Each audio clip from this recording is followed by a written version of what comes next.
So what we're seeing generally in business is, ever increasing amounts of pressure on costs, short-term thinking, and I think a lot of that short-term thinking and planning is driving and helping actually what I would call performance-based or outcomes-based digital media. So I think they're benefiting from that, and perhaps some of the more what you might call brand-orientated work and thinking sometimes takes a back seat, and that was longer-term planning and thinking, and should I say investment too.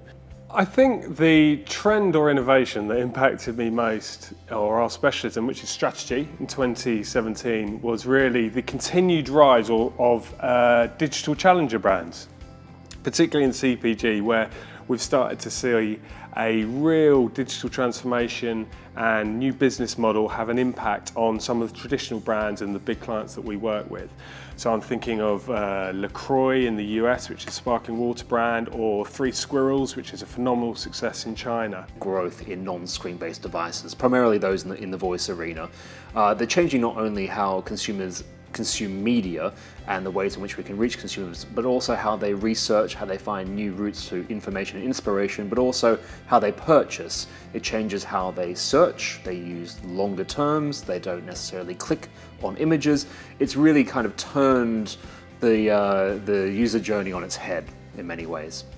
I think the trend that has surprised me the most was Facebook Live, because it has gotten really big at such an exponential rate. So, for example, 1 in 5 videos on Facebook are now done in a live format. So we've seen brands embrace it in very creative ways, from exclusive content to branded behind the scenes to live broadcasts. Even in launching their products, they did it on Facebook Live first. So we see more and more brands embracing it, and not just in a very tactical way, but being part of their whole social strategy. It used to be that most of the sport was consumed on sort of traditional television, and now we're seeing Amazon taking tennis and Facebook bidding for cricket rights, and so I think it's a reflection of the times. We realize it particularly with the younger audiences.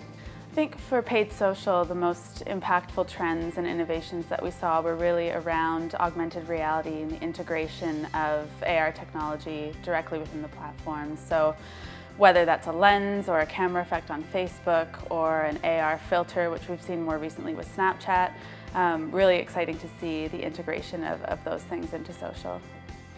The biggest trends and in innovations that have impacted our business in 2017, I think, is around content distribution and the realisation that we are actually in the content distribution business, how we optimise it and how we ensure that we look at content across a broad communication system for our clients.